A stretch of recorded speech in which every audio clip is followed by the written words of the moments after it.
రావు మీడియాతో మాట్లాడుతున్నారు. ఇప్పుడు లైవ్ చూద్దాం.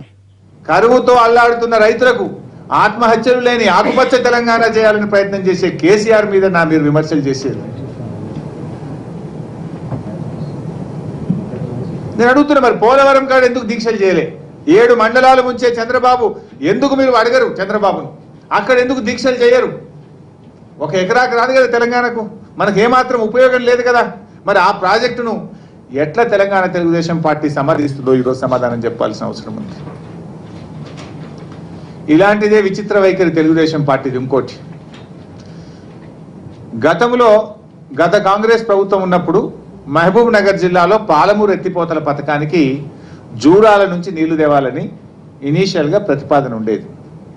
గౌరవ ముఖ్యమంత్రి కేసీఆర్ గారు బాగా ఆలోచించి జూరాలలో ఉండే నీళ్లు చాలా తక్కువ, సబ్మర్జెన్స్ ముంపు కూడా ఎక్కువైతున్నది అని ప్రాజెక్టులో అదే ఆయకట్టు మీరు గతంలో ఇచ్చిందేమో 10 లక్షలు అయితే ఈరోజు ముఖ్యమంత్రి గారు రీడిజైన్ చేసి 12 లక్షల ఎకరాలకు నీళ్ళు ఇవ్వాలనుకున్నారు.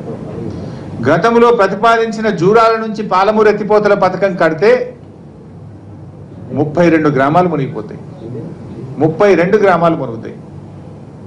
ముఖ్యమంత్రి గారు రీడిజైన్ చేసి 6 గ్రామాలు మునిగే విధంగా ముంపును తగ్గించినారు గౌరవ ముఖ్యమంత్రి కేసీఆర్ గారు.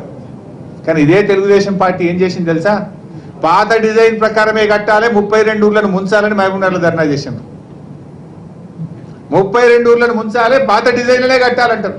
అయ్యా 32 గ్రామాలను కాపాడదాం, కోయిలకండ మండలాన్ని కాపాడదాం, వాళ్ళు మునగకుండా వాళ్ళకు కాలువల కింద నీళ్లు ఇద్దామని గౌరవ ముఖ్యమంత్రి కేసీఆర్ గారు ప్రయత్నం చేసి 32 గ్రామాలను 6 గ్రామాలకు ముంపును పరిమితం చేస్తే అభినందించాల్సిన తెలుగుదేశం పార్టీ 32 ఊర్లు ముంచాలని ధర్నా చేసింది.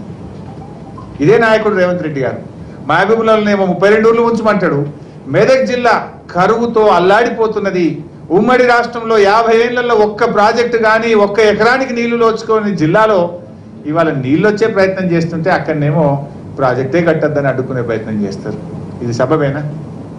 వీళ్ళే మాట్లాడతారు రైతు ఆత్మహత్యలు దుబ్బాకలు ఎక్కువైతున్నాయి, మెదక్లు ఎక్కువైతున్నాయి, సిద్దిపేటలు ఎక్కువైతున్నాయి. ఎందుకు ఎక్కువైనా నాయన? మీ పుణ్యమే కదా. తెలుగుదేశం ఈ రాష్ట్రాన్ని 17-18 ఏళ్ళు పరిపాలించలే? మిగతా పీరియడ్ అంతా కాంగ్రెస్ పరిపాలించలే? మీరు నిజంగా ప్రాజెక్టులు కట్టి ఉంటే, కాలువల కింద నీళ్లు ఇచ్చుంటే మా మెదక్ జిల్లా రైతులు ఎందుకు చచ్చిపోయి ఉండేవాళ్ళు? ఈ ఘనత మీది కాదు, ఈ పుణ్యం మీది కాదు, ఈ పాపం మీది కాదు. అంటే ఇవాళ మీరు చూడండి, 2 పార్టీల విచిత్ర భిన్న వైఖరులు. పోలవరంలో 7 మండలాలు మునిగితే తెలుగుదేశం పార్టీ ప్రశ్నించదు. పులిచింతలలో 17 గ్రామాలు మునిగి మనకు చుక్క నీళ్లు రాకపోతే కాంగ్రెస్ పార్టీ ప్రశ్నించదు.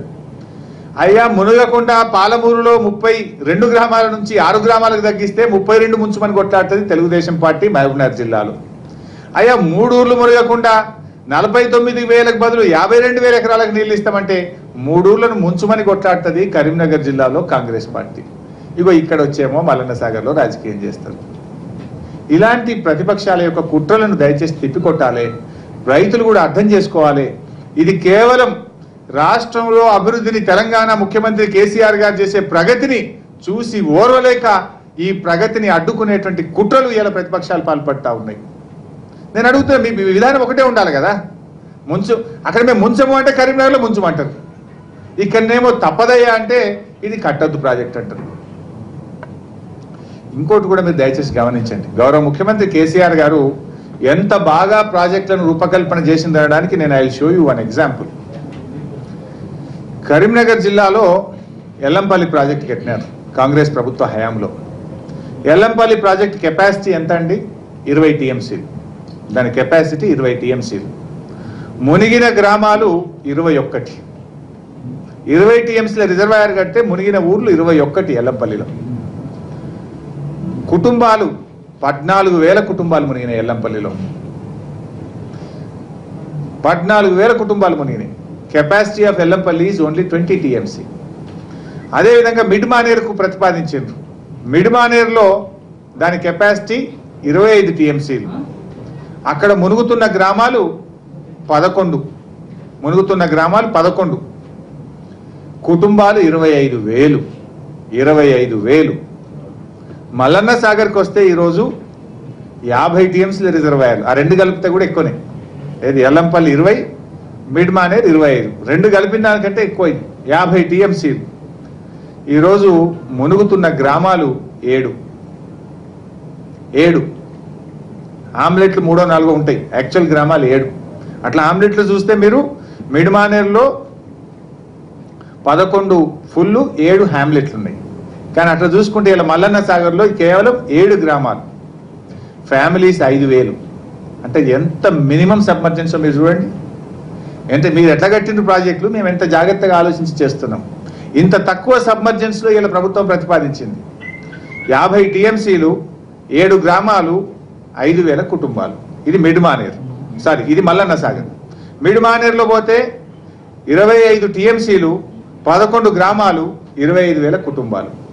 ఎల్లంపల్లి పోతే 20 టీఎంసీలు, 21 గ్రామాలు, 14,000 కుటుంబాలు.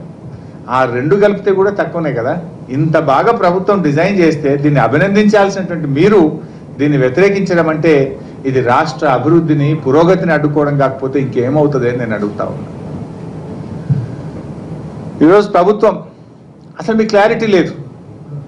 మొన్నటిదాకానేమో గ్రామాలు ఇవ్వాలన్నారు, గ్రామాలు ఉంటాయని చెప్పినాం. తర్వాత 2013 యాక్ట్ పెట్టాలన్నారు. ఇలా గౌరవ ముఖ్యమంత్రి గారు 2013 భూసేకరణ చట్టం ఓకే అన్నారు కదా. ఇంకా ఇష్యూ ఎక్కడిది?